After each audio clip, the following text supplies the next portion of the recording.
ಸ್ನೇಹಿತರೆ ಎಲ್ರಿಗೂ ನಮಸ್ಕಾರ. ಒಂದು ಬಿಗ್ ಅಪ್ಡೇಟ್ ಬರ್ತಾ ಇರುವಂಥದ್ದು. ದಯಮಾಡಿ ಯಾವುದೇ ಕಾರಣಕ್ಕೂ ವಿಡಿಯೋ ಸ್ಕಿಪ್ ಮಾಡಲಿಕ್ಕೆ ಹೋಗಬೇಡಿ. ಸೊ ನಾನೇನು ಹೇಳ್ತೀನಿ ಅಂತ ಕೊನೆವರೆಗೂ ನೋಡೋ ಪ್ರಯತ್ನ ಮಾಡಿ.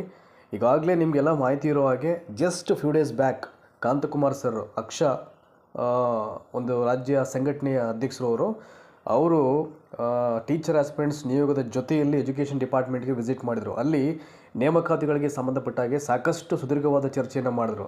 ನೋಡಿ, ಜೂನ್ ತಿಂಗಳಲ್ಲಿ ಅಪ್ಕಮಿಂಗ್ ಎಲೆಕ್ಷನ್ ಇದೆ, GB election, that is greater Bangalore authority ಅಂಡರಲ್ಲಿ ಬರ್ತಕ್ಕಂಥ ಪಾಲಿಕೆಗಳಲ್ಲಿ. ದಯಮಾಡಿ ಬಿಫೋರ್ ಜೂನ್ ಒಳಗಡೆ ನೋಟಿಫಿಕೇಷನ್ ಮಾಡಲಿಕ್ಕೆ ಅವಕಾಶ ಮಾಡಿಕೊಡಿ, ಡೈರೆಕ್ಷನ್ಸ್ ಪಾಸ್ ಮಾಡಿ ಅಂತ ಸಾಕಷ್ಟು ರಿಕ್ವೆಸ್ಟ್ ಮಾಡಿ ಎಲ್ಲ ಸುದೀರ್ಘವಾಗಿ ಚರ್ಚೆಯನ್ನು ಮಾಡಿದ್ರು.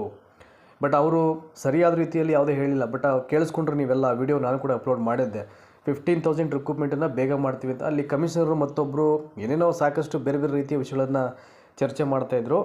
ನೋಡಿ, ಈಗ ಏನಾಗ್ತಾ ಇದೆ, ಫೈನಲಿ ರಾಜ್ಯ ಚುನಾವಣಾ ಆಯೋಗದ ಆಯುಕ್ತರಿಂದ ಈಗ GB ಎಲೆಕ್ಷನ್ಸ್ಗೆ ಒಂದು ದಿನಾಂಕ, ಒಂದು ಮುಹೂರ್ತ ಫಿಕ್ಸ್ ಆಗಿದೆ. ಈಗ ಇದು ಭಾಳ ಕಷ್ಟ. ಈಗ ಅವ್ರು ಹೇಳಿರೋದು ಜೂನ್ 14ನೇ ತಾರೀಕಿಂದ ಹಿಡಿದು ಜೂನ್ 20ನೇ ತಾರೀಕು ಒಳಗಡೆ ಎಲೆಕ್ಷನ್ ಕಂಡಕ್ಟ್ ಮಾಡಲಿಕ್ಕೆ ನಾನು ಸಭೆಯನ್ನು ಕರೆದು ಒಂದು ಎಕ್ಸಾಕ್ಟ್ ಡೇಟನ್ನ ನಾನು ಮುಂದಿನ ದಿನಗಳಲ್ಲಿ ಕೊಡ್ತೀನಿ ಅಂತ ಹೇಳಿಬಿಟ್ಟಿದ್ದಾರೆ ಚುನಾವಣಾ ಆಯೋಗದ ಆಯುಕ್ತರಾದಂಥ GS ಸಂಗ್ರೇಶಿ ಅವರು. ಇದು ಭಾಳ ಕಷ್ಟ. ಈಗ ಇದಕ್ಕೋಸ್ಕರನೇ ಕಾಂತಕುಮಾರ್ ಸರ್ ಅಲ್ಲಿ ಹೋಗ್ಬಿಟ್ಟು ಬಿಫೋರ್ ದಾಟ್ ಜೂನ್ ಒಳಗಡೆ ಮಾಡಿದ್ರೆ ಯಾವುದೇ ಪ್ರಾಬ್ಲಮ್ ಆಗೋಲ್ಲ.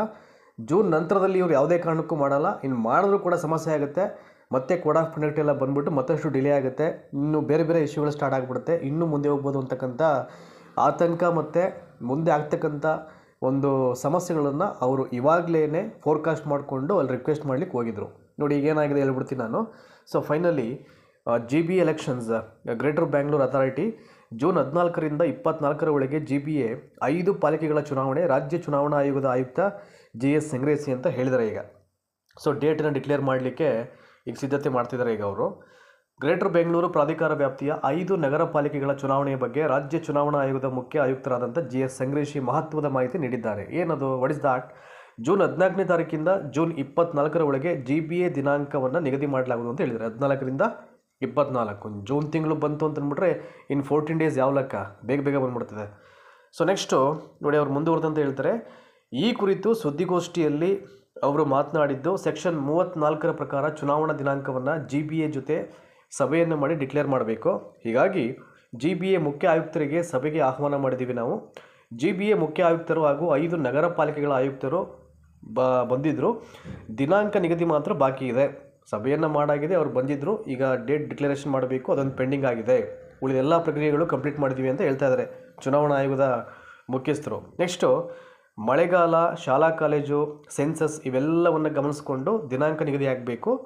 ಜೂನ್ 30ರ ಒಳಗಾಗಿ GBA ಚುನಾವಣೆ ಮಾಡಬೇಕು ಅಂತ ಸುಪ್ರೀಂ ಕೋರ್ಟ್ ಹೇಳಿದೆ. ಸುಪ್ರೀಂ ಕೋರ್ಟ್ ಬೇರೆ ಒಂದು ಕಡೆ ಡೈರೆಕ್ಷನ್ಸ್ ಪಾಸ್ ಮಾಡಿದೆ.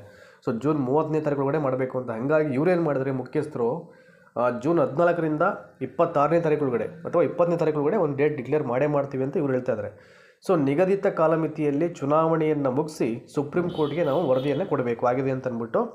ಸೊ ನಾವು ಸುಪ್ರೀಂ ಕೋರ್ಟ್ ನಿರ್ದೇಶನದ ಪ್ರಕಾರ ನಡೆಯಬೇಕಾಗುತ್ತೆ. ಜೂನ್ 14ರಿಂದ 24ರ ಒಳಗಾಗಿ ಒಂದು ಡೇಟ್ ಹೇಳಿ ಅಂತ ಈಗಾಗಲೇ ಅವರು ಸೂಚನೆಯನ್ನು ಕೊಟ್ಟಿದ್ದಾರೆ. ಬಟ್ ನಾವು ಹಾಗೆ ಅದನ್ನೇ ಪಾಲನೆ ಮಾಡ್ತಾ ಇದ್ದೀವಿ. ಈ ಅಂತರದಲ್ಲಿ ಚುನಾವಣಾ ದಿನಾಂಕ ಘೋಷಣೆ ಆಗಬೇಕು. ಕೆಲವೇ ದಿನಗಳಲ್ಲಿ ಅಂತಿಮ ದಿನಾಂಕವನ್ನು ಎಲ್ಲರಿಗೂ ತಿಳಿಸ್ತೀವಿ ಅಂತ ಹೇಳಿದ್ದಾರೆ. ಈಗ ಆಲ್ರೆಡಿ ನಾನು ಅವಾಗಲೇ ಹೇಳಿದಾಗೆ ಸಭೆಯೆಲ್ಲ ಆಗಿಬಿಟ್ಟಿದೆ. But declaration of the date ಒಂದು ಪೆಂಡಿಂಗ್ ಇರೋದ್ರಿಂದ ವಿತಿನ್ ಫ್ಯೂ ಡೇಸ್ ಅದನ್ನು ಈಗ ಹೇಳ್ಬಿಡ್ತಾರೆ ಅವರು. ಸೊ ಮುಂದೂಡಿಕೆ ಮಾಡ್ತಕ್ಕಂಥ ಅಧಿಕಾರ ಸುಪ್ರೀಂ ಕೋರ್ಟ್ಗೆ ಮಾತ್ರ ಇರೋದು, ಬೇರೆ ಯಾರು ಕೂಡ ಇದನ್ನು ಪೋಸ್ಟ್ಪೋನ್ ಮಾಡೋಂಗಿಲ್ವಂತೆ. ಸೊ ಈ GB ಎಲೆಕ್ಷನ್ಸನ್ನು ನೋಡಿ, ಇನ್ನೊಂದಷ್ಟು ವಿಷಯಗಳಿದೆ ಇದಕ್ಕೆ ಸಂಬಂಧಪಟ್ಟ ಹಾಗೆ. ನೋಡಿ, ಇಲ್ಲಿದೆಯಲ್ಲ, ಇಲ್ಲಿ ಹಿಯರ್ ವಿ ಗೋ. ಜೂನ್ 14ರಿಂದ ಜೂನ್ 24ರ ಒಳಗೆ ಒಂದು ಡೇಟ್ ಹೇಳದೇ ಇದ್ದರೆ, ಸೊ ಅವರ ಮುಖ್ಯಸ್ಥರು ಹೇಳೋ ಹಾಗೆ 14ರಿಂದ 24ನೇ ತಾರೀಕು ಕಡೆ ಒಂದು ಡೇಟ್ ಹೇಳದೇ ಇದ್ದರೆ, ಡಿಕ್ಲೇರ್ ಮಾಡದೇ ಇದ್ದರೆ, ನಾವೇ ನಮ್ಮ ಅಧಿಕಾರವನ್ನು ಬಳಸ್ಕೊಂಡು ಅಂತಿಮ ದಿನಾಂಕವನ್ನು ಘೋಷಣೆ ಮಾಡ್ಬೋದು. ಆದರೆ ಪೋಸ್ಟ್ಪೋನ್ ಮಾಡ್ತಕ್ಕಂಥ ರೈಟ್ಸ್ ಇರೋದು ಸುಪ್ರೀಂ ಕೋರ್ಟ್ಗೆ. ಸೊ ಡೇಟ್ ಬೇಕಾದ್ರೆ ನಾವು ಡಿಕ್ಲೇರ್ ಮಾಡಿ ಹೇಳ್ಬೋದು, ನಮ್ಮ ಒಂದು ಪವರನ್ನು ಬಳಸಿ ಅಂತ ಹೇಳ್ತಾ ಇದ್ದಾರೆ. ಇನ್ನು ರಾಜ್ಯ ಚುನಾವಣಾ ಆಯೋಗಕ್ಕೆ ದಿನಾಂಕವನ್ನು ಘೋಷಣೆ ಮಾಡುವ ಅಧಿಕಾರ ಇದೆ.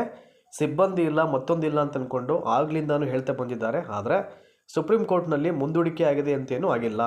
ಬ್ಯಾಲೆಟ್ ಪೇಪರ್ ಅಥವಾ EVM ಬಳಸಬೇಕು ಅಂತ ಮುಂದೆ ಹೇಳ್ತೇವೆ ಅಂತ ತಿಳಿಸಿದ್ದಾರೆ. ಬ್ಯಾಲೆಟ್ ಪೇಪರ್ ಅಥವಾ EVM ಬಳಸಬೇಕಾ ಅಂತ ಮುಂದೆ ಹೇಳ್ತೀವಿ ಅಂದರೆ ಅದ್ರ ಬಗ್ಗೆ ಯಾವುದನ್ನು ಯೂಸ್ ಮಾಡಬೇಕು, ಏನು ಕತೆ, ಈ ಒಂದು GB ಎಲೆಕ್ಷನ್ಸ್ಗೆ ಅದಕ್ಕೆ ಸಂಬಂಧಪಟ್ಟಂಥ ವಿವರಗಳನ್ನು ನಾವು ಮುಂದೆ ಕೊಡ್ತೀವಿ ಅಂತ ಹೇಳಿದ್ದಾರೆ. ಸೊ ಈಗೇನಾಗುತ್ತೆ, ನೇಮಕಾತಿ ಪ್ರಕ್ರಿಯೆಗಳಿಗೆ ಆಟೋಮ್ಯಾಟಿಕಲ್ಲಿ ಇದು ಸಮಸ್ಯೆ ಅಂತೂ ಹಾಗೇ ಆಗುತ್ತೆ. ನಿಮಗೆಲ್ಲ ಗೊತ್ತೇ ಇದೆ, ಕೋಡ್ ಆಫ್ ಕಂಡಕ್ಟ್ ಒಂದ್ಸಲ ಬಂತು ಅಂತಂದರೆ ಒಂದಷ್ಟು ದಿನಗಳು ಒಂದು ಡಿಕ್ಲರೇಷನ್ ಆಗುತ್ತೆ, ಕೋಡ್ ಆಫ್ ಕಂಡಕ್ಟ್ ಮುಗಿಯೋದು. ಅಷ್ಟು ದಿನಗಳ ಒಳಗಡೆ ಯಾವುದೇ ರೀತಿಯ ಪ್ರಕ್ರಿಯೆಗಳನ್ನು ಆರಂಭ ಮಾಡೋಂಗಿಲ್ಲ. ನೀವು ಎಲ್ಲಿ ಬೇಕಾದ್ರೂ ಚೆಕ್ ಮಾಡಲಿ, ಇದು ಯಾವುದು ಫೇಕು ಹಾಗೆ ಹೀಗೆ ಏನೂ ಇಲ್ಲ, ಆಯಿತಾ. You can check anywhere, daily ಹೆಂಟಲ್ಲಿ ಚೆಕ್ ಮಾಡಿ ಬೇಕಾರೆ. ಸೊ ಬರುತ್ತೆ ನಾಳೆ ಅಥವಾ ಇವತ್ತೇ ಒಂದು 9-10 ಗಂಟೆ ಒಳಗಡೆ ಬರ್ಬೋದು. GB ಎಲೆಕ್ಷನ್ಸ್ಗೆ ಸಂಬಂಧಪಟ್ಟ ಹಾಗೆ 5 ಪಾಲಿಕೆಗಳ ಚುನಾವಣೆಗೆ ಇದಕ್ಕೆ ಸಂಬಂಧಪಟ್ಟಂಥ ಎಲ್ಲ ಮಾಹಿತಿಗಳು. ಹಂಗಾಗಿ ಇದಕ್ಕೋಸ್ಕರನೇ ಪಾಪ ಅವ್ರು ಹೋಗ್ಬಿಟ್ಟು ಕಾಂತಕುಮಾರ್ ಸರ್ ಅಲ್ಲಿ ಅಷ್ಟು ಮಾತಾಡಿದ್ದು. ಅಲ್ಲಿ ರಶ್ಮಿ ಮಹೇಶ್ ಮೇಡಮ್ ಜೊತೆ ಇನ್ನೊಬ್ಬರು ಕಮಿಷನರ್ ಆಗಿದ್ದವರು ಸುಳ್ಕಲ್ ಸರ್ ಅಂತಿದ್ರಲ್ಲ ಒಬ್ಬರು, ಅವ್ರ ಜೊತೆ ಎಲ್ಲ. ಬಟ್ ಅದಾಗ್ಯೂ ನೋಡಿ, ಈಗ ಫೈನಲಿ ಹಿಂಗೆ ಆಗಿಬಿಡಿದೆ. ಈಗ ಇನ್ನೂ ಕಾಲ ಮಿಂಚಿಲ್ಲ. ಈಗೇನು 14ನೇ ತಾರೀಕು ಒಳಗಡೆ ಅಟ್ಲೀಸ್ಟ್ ಜೂನ್ ತಿಂಗಳೊಳಗಡೆ ಹೆಂಗಾರು ಮಾಡಿ, ದಟ್ ಮೀನ್ ಜೂನ್ ತಿಂಗಳೊಳಗಡೆ ಅಂದರೆ ಇಸ್ ನಥಿಂಗ್ ಬಟ್ ಈ ಮೇ ತಿಂಗಳ ಒಳಗಡೆ ಮಾಡಬೇಕು ನೋಟಿಫಿಕೇಷನ್. ಅವರು ಜೂನು ಫಸ್ಟ್ ವೀಕ್ ಮಾಡ್ತೀನಿ ಅಂದರೂ ಪ್ರಾಬ್ಲಮ್ಮು ಎದುರಾಗುತ್ತೆ ಅನಿಸುತ್ತೆ. ಅದು ಯಾವಾಗ ಏನಾಗುತ್ತೋ ಹೇಳಲಿಕ್ಕಾಗಲ್ಲ. ಸೊ ಇದು ಪ್ರಾಬ್ಲಮ್ ಆಗಿರುವಂಥದ್ದು. ನೋಡಿ, ಇದೆಲ್ಲ ಯಾವ ಸರ್ಕಾರದ ಗಮನಕ್ಕೂ ಬರ್ತಾ ಇಲ್ಲ. ಕನ್ಸರ್ನ್ ಡಿಪಾರ್ಟ್ಮೆಂಟ್ಸು ಗಮನ ಹರಿಸ್ತಾ ಇಲ್ಲ. ಕನ್ಸರ್ನ್ ಮಿನಿಸ್ಟರ್ಸ್ ಅಂತೂ ಇದ್ರ ಬಗ್ಗೆ ತಲೆ ಆಗ್ತಾ ಇಲ್ಲ. ಇವೆಲ್ಲವೂ ಭಾಳ ಸುದೀರ್ಘವಾದಂಥ ಸಮಸ್ಯೆಗಳು ಇವೆಲ್ಲವೂ ಕೂಡ. ಒಂದು ಕಾಲಮಿತಿ ಇಲ್ಲ, ಏನಿಲ್ಲ, ಒಂದು ಇವೆಂಟ್ಸ್ ಇಲ್ಲ, ಒಂದು ಡೇಟ್ಸ್ ಡಿಕ್ಲರೇಷನ್ಸ್ ಇಲ್ಲ, ಯಾವಾಗ ಮಾಡ್ತಾರೆ, ಏನು ಮಾಡಬೇಕು ಅಂತ ಅಂದ್ಬಿಟ್ಟು. ಇದು ಯಾಕೆಂದರೆ ಚುನಾವಣಾ ಆಯೋಗದ ದಿನಾಂಕಗಳಂತೂ ಎಲ್ಲೂ ಬದಲಾಗಲ್ಲ. ನಾನು ಅವಾಗಲೇ ಹೇಳ್ದಂಗೆ ಪೋಸ್ಟ್ಪೋನ್ ಓನ್ಲಿ ಸುಪ್ರೀಂ ಕೋರ್ಟ್ ಮಾತ್ರ ಮಾಡಬೇಕಷ್ಟೇ. ಈಗ 14ರಿಂದ 24 ಅಂತ ಹೇಳಿದರೆ 100% ಒಂದು ಡೇಟ್ ಡಿಕ್ಲೇರ್ ಮಾಡ್ತಾರೆ ಅವ್ರೀಗ ವಿತಿನ್ ಫ್ಯೂ ಡೇಸಲ್ಲಿ. ಆದರೆ ನಮಗೆ ಬೇಕಾಗಿರುವಂಥದ್ದು ಮೇ ಎಂಡುಳ್ಳಿ ಅಥವಾ ಮೇ ತಿಂಗಳು ಮುಗಿಯೋದ್ರ ಒಳಗಡೆ ಏನು ಮಾಡಬೇಕು, ನೋಟಿಫಿಕೇಷನ್ ಆಗಬೇಕು. That is very important. ಅದಾಗದೇ ಇದ್ದರೆ 100% ಮತ್ತೆ ಮುಂದೆ ಹೋಗುತ್ತೆ. ಅದನ್ನು ಹೇಳಿಕೆ ನಿಮಗೆ ಅದು ವೀಡಿಯೋ ಮಾಡ್ತಾಯಿದ್ದೀನಿ. ಸೊ ಮ್ಯಾಕ್ಸಿಮಮ್ ಶೇರ್ ಮಾಡಿ. ಇನ್ನೂ ಇದಕ್ಕೆ ಸಂಬಂಧಪಟ್ಟಂಥ ಸುದ್ದಿಗಳು ಇನ್ನು ಬರ್ತಾ ಹೋಗುತ್ತೆ. ಎಲ್ಲವನ್ನೂ ನಾನು ಹೇಳ್ತಾ ಹೋಗ್ತೀನಿ. Thank you so much.